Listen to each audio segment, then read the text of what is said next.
আমরা যখন গৌরীকুণ্ড থেকে হাঁটা শুরু করেছিলাম কেদারনাথের জন্য, তখন 9:30 10টা বাজে। তো 2 ঘন্টা হাঁটার পরে এই যে আমাদের এই অবস্থা। রেস্ট নিচ্ছিলাম কিছুক্ষণ, বসতে বসতে যেতে হচ্ছিল। আর তারপরে এই যে ঘোড়া আর খচ্চর, দিনের বেলা এত ঘোড়ার উৎপাত যে ঘোড়ার জন্য হাঁটাই দুষ্কর হয়ে যায়। আর সব থেকে বড় কথা, তোমরা যেহেতু হেঁটে যেতেই পারবে না, তাহলে তোমাদের যাওয়ার কোনো দরকার ছিল কি? এইভাবে অবুঝ প্রাণীদের কষ্ট দিয়ে তাদের কাঁধে মানে কাঁধে চেপে এই যে যাচ্ছ, এটা তো কোনো পুণ্যের কাজ হচ্ছে না। একজনকে কষ্ট দিয়ে ভগবানের কাছে যাওয়া, সেটা তো পুণ্যের কোনো কাজ হয় না আমার মনে হয়। তো এদেরও অনেক কষ্ট হয়, এরা হয়তো বলতে পারে না ঠিকই।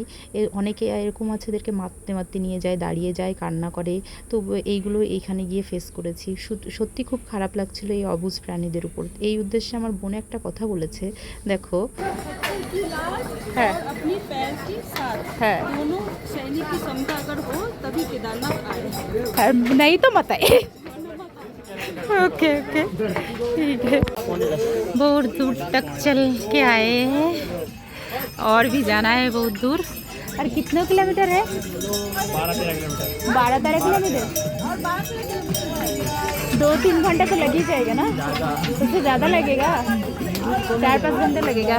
वो तो बर्फ की पहाड़ी देख रही है, उधर देख रही थी। बहुत दूर है ना, देखते लगता है तो कहाँ पास में ही है। हे गाइस, हमारी सुमंदी अभी कपूर सूख रही है। हाँ, लगाओगे? अंकल जी बोल रहे हैं नींबू पानी खा लो। हम बोले घोड़े के धक्का इतने बार खा चुके हैं कि पेट भर गया।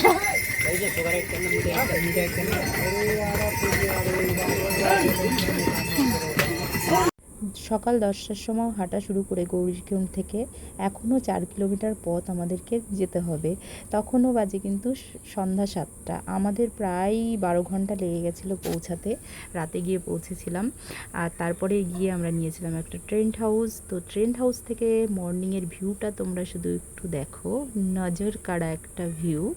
মানে এটা দেখার পরে মনটা যে এত শান্তিতে ভরে গেছে, মানে সমস্ত, বিশ্বাস করো, নিচে থেকে উপরে আসার পরে উপরের যে পরিবেশটা দেখার পরে না, সমস্ত কষ্টই কিন্তু